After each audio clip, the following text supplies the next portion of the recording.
성도들의 교과 공부를 응원합니다. 답심육교의 유대균입니다. 이은혜입니다. 이번 교과는 평강의 왕이신 예수님에 대해서 살펴보겠습니다. 일요일 교과를 보시면 제목이 갈릴리에서 불행이 끝남입니다. 이사야 9장 6절에는 이런 약속이 있습니다.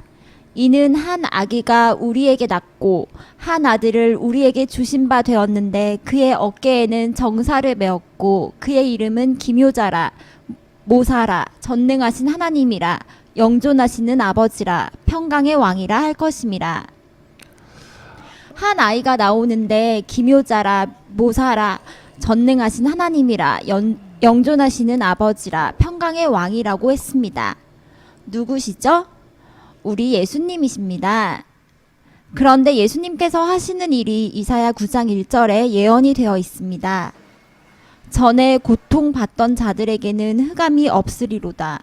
옛적에는 여호와께서 스불론 땅과 납달리 땅이 멸시를 당하게 하셨더니 후에는 해변길과 요단 저쪽 이방의 갈릴리를 영화롭게 하셨느니라.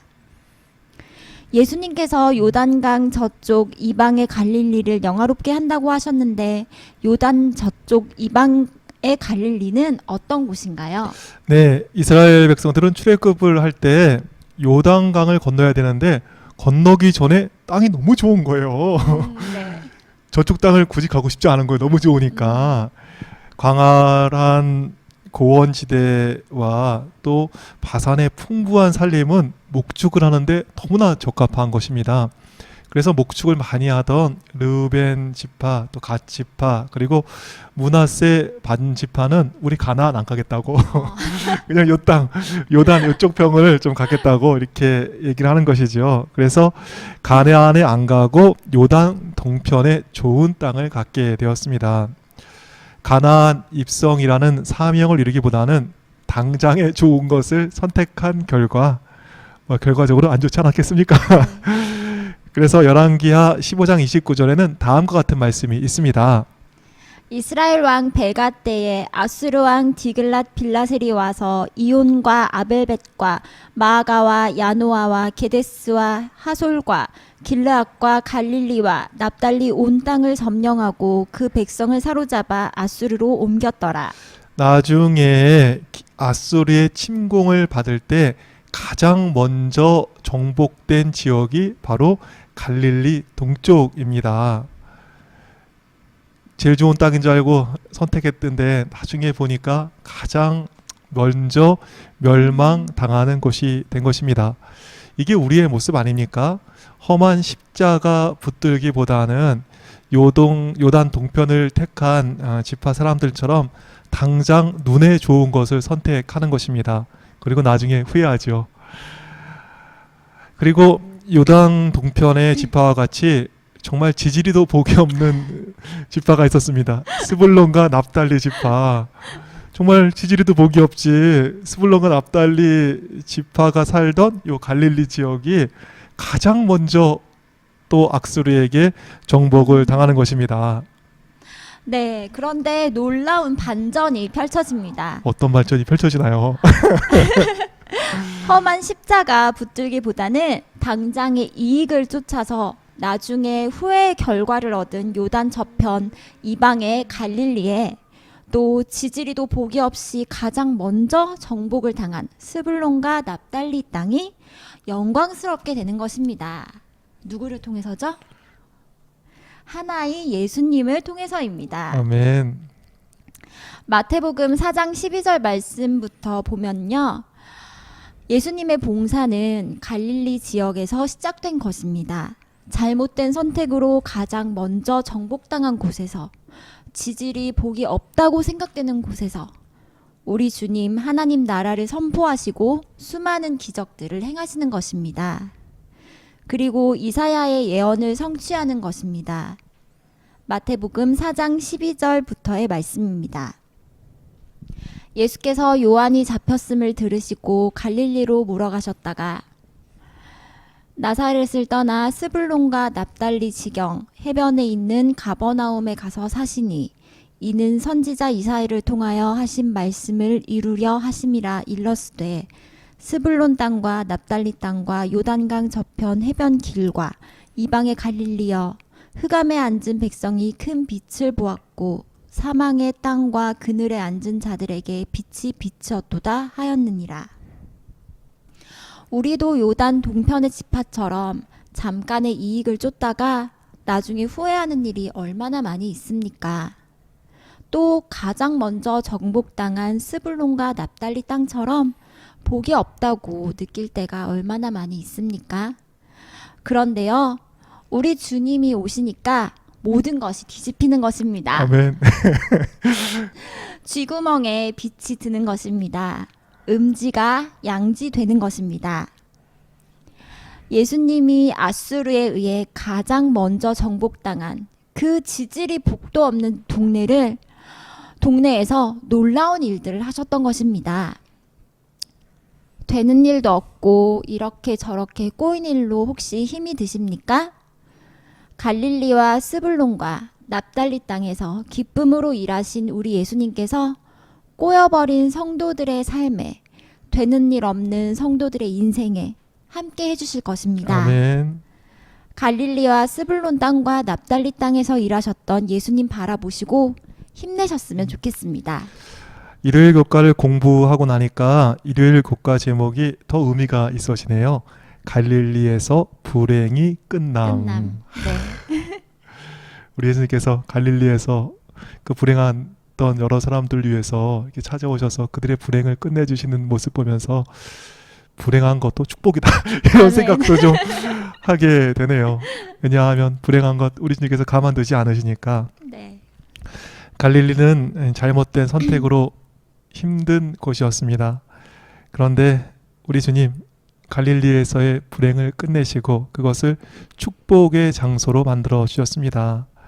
우리 가운데 내 팔자는 갈릴리 팔자야 하는 분들 계실지도 모르겠습니다. 과거의 잘못된 선택 때문에 힘들어 하시는 분들 계시는 것이지요. 왜 이 사람 만나가지고 왜 그걸 안 사가지고 왜 그 아파트를 팔아가지고 그때 왜 공부를 안 해가지고 그때 왜 그 말을 해가지고 정말 잘못된 선택 때문에 정말 이렇게 안타까워하시는 분들 참 많이 뵙게 되지요. 네. 그런데 우리 주님이 오시니까 그 잘못된 선택으로 인한 그 어려웠던 갈릴리 땅이 축복의 장소가 되는 것입니다.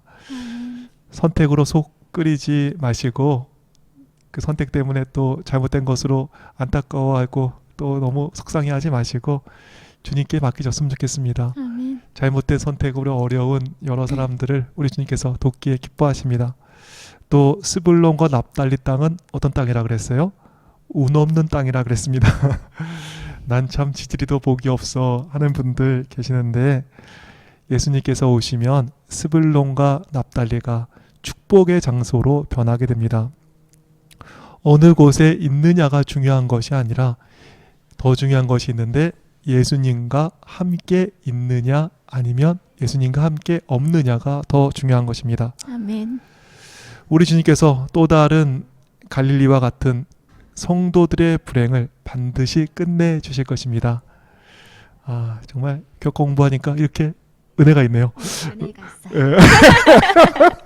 네, 이은혜 교수님과 함께 하니까 또 더 큰 은혜가 있는 것 같습니다. 함께 해주셔서 정말 감사합니다. 월요일 교과는 갈릴리에서의 불행을 끝낼 이 아이가 좀 전에 살핀 대로 우리 예수님임을 이야기하고 있습니다. 좀 살펴보시면 될 것 같고요. 화요일 교과를 보시겠습니다. 제목이 진노의 막대기입니다. 이사야 10장 5절의 말씀입니다. 아수르 사람은 화 있을진저 그는 내 진노의 막대기요 그 손의 몽둥이는 내 분노라. 아수르는 하나님의 진노의 막대기였습니다. 그런데 우리 주님께서 왜 아수르라는 이 회초리를 드셨을까요? 교과 71페이지의 영감의 교훈에는 이런 말씀이 있습니다. 하나님의 진노는 최후의 수단임이란 말에 이어서 이런 말씀이 이어지고 있습니다. 하나님께서는 회개하라고 먼저 경고하심 없이 그의 백성에게 심판을 보내지 않으신다. 그분은 그들을 순종으로 돌이키기 위해 온갖 방법을 사용하시면 그들에게 회개할 충분한 기회를 주시기 전까지는 심판으로 그들의 죄악을 벌하지 않으신다. 네, 여기 보니까 하나님의 진노는 최후의 수단임이라고 했습니다. 호소하고 호소하는데 안 되는 거예요. 혹시 학교 이렇게 가르치실 때 말 안 듣는 학생 있으시면 어떻게 하시나요? 혼내고 혼을 내시는군요. 다독이고 다독이고. 타이르고 보통 이렇게 학교 교수님이나 또 선생님들 보면 이렇게 낙제 주고 끝내잖아요. 이렇게 참. 네. 근데 보통 남들은 그냥 쟤는 저런 애구나 하고 그냥 평가하고 끝내는 경우가 많이 있습니다. 굳이 잔소리를 안 하죠. 뭐 길 가다가도 이렇게 담배 피는 애들 있으면 굳이 나서지 않죠. 그냥 예의 있는 사람이면 그냥 좀 가급적 이렇게 돌아가고 뭐 그런 경우도 있습니다. 그런데 자식은 좀 다릅니다. 자식이 말을 안 듣는다고 해서 평가하고 끝낼 수는 없는 것입니다. 회초리를 들어서라도 고치려고 하는 것이지요. 그래서 히브리서에는 이런 말씀이 있습니다. 히브리서 12장 5절입니다. 또 아들들에게 권하는 것 같이 너희에게 권면하신 말씀도 잊었도다. 일렀으되 내 아들아 주의 징계하심을 경히 여기지 말며 그에게 꾸지람을 받을 때에 낙심하지 말라. 주께서 그 사랑하시는 자를 징계하시고 그가 받아들이시는 아들마다 채찍질하심이라 하였으니 너희가 참음은 징계를 받기 위함이라.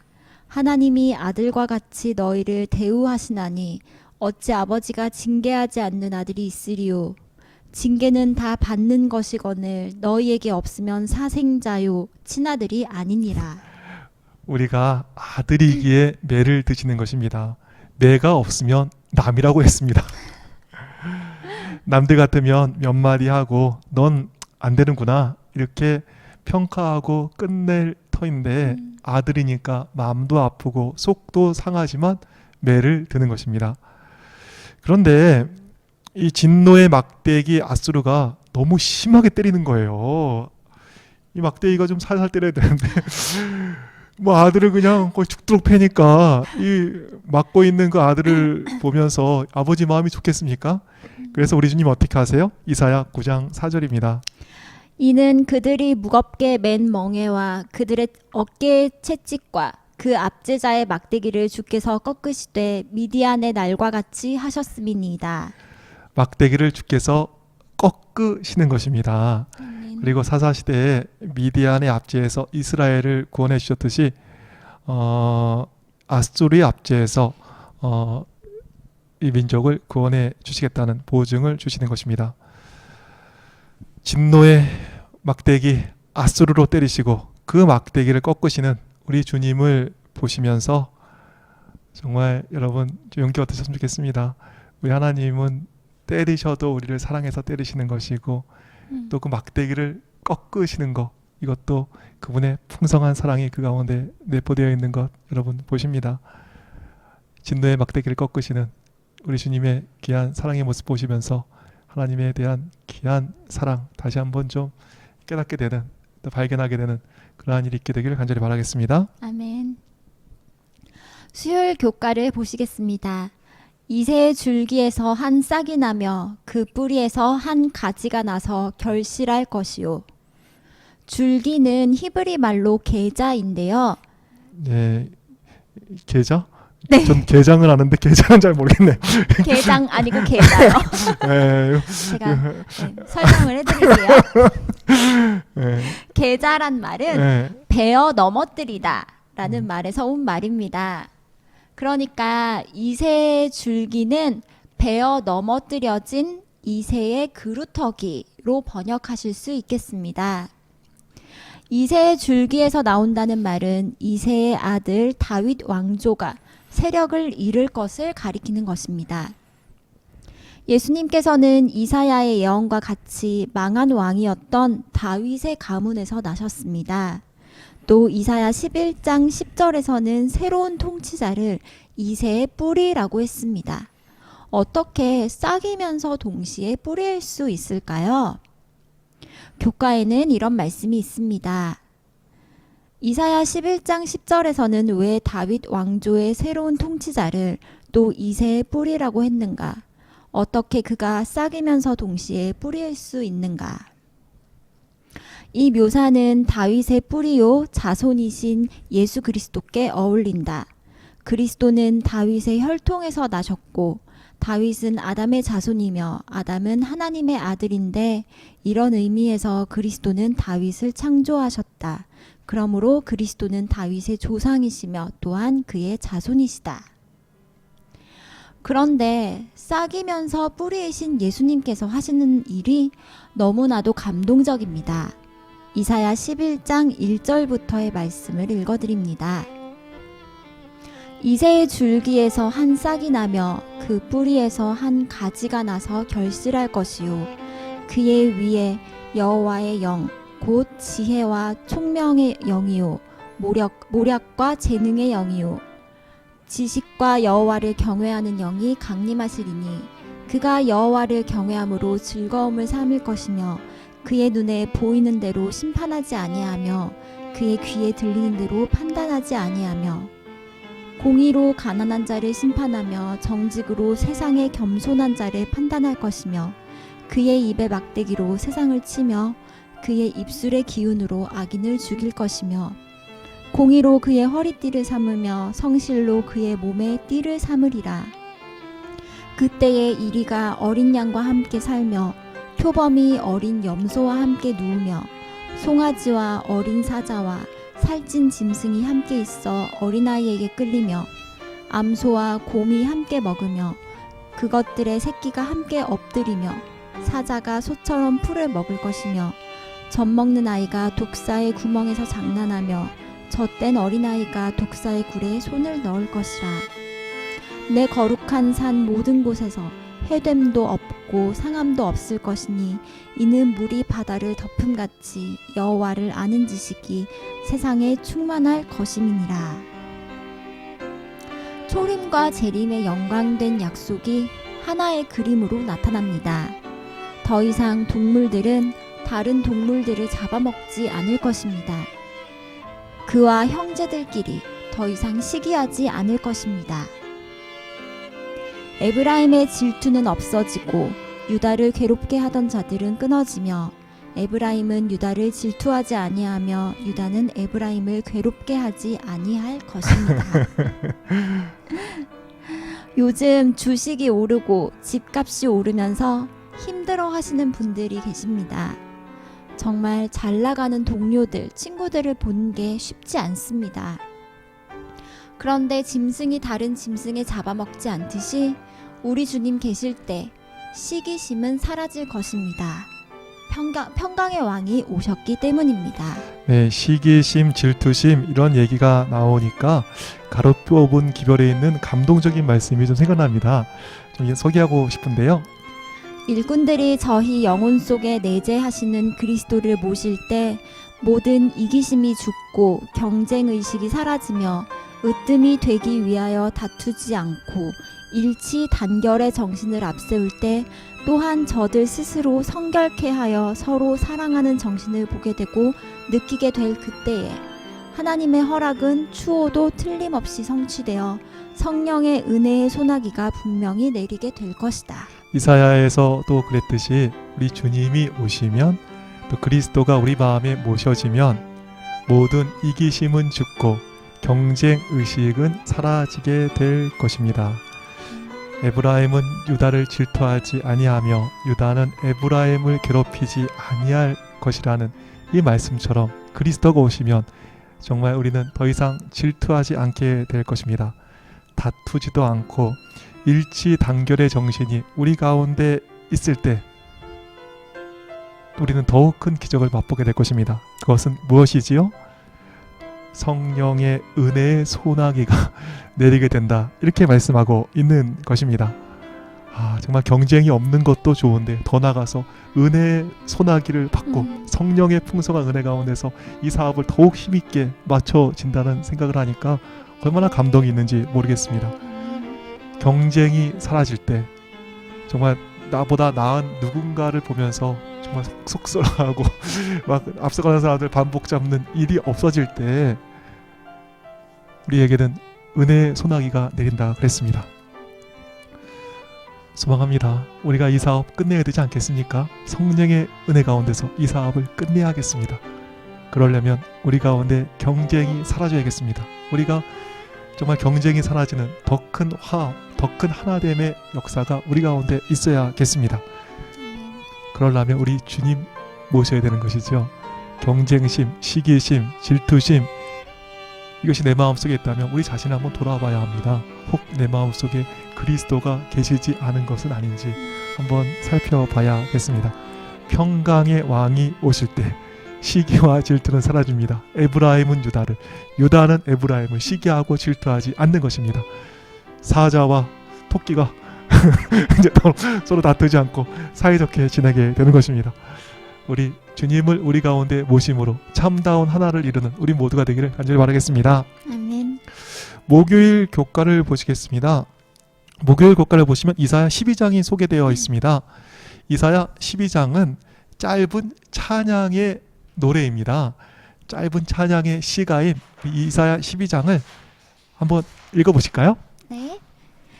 그 날에 내가 말하기를 여호와여 주께서 전에는 내게 노하셨사오나 이제는 주의 진노가 돌아섰고 또 주께서 나를 아니하시오니 내가 주께 감사하겠나이다 할 것이니라.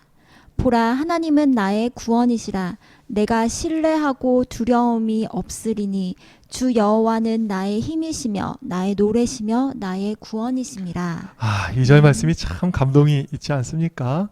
보라 하나님은 나의 구원이시라. 내가 신뢰하고 두려움이 없으리니 주 여호와는 나의 힘이시며 나의 노래시며 나의 구원이심이라.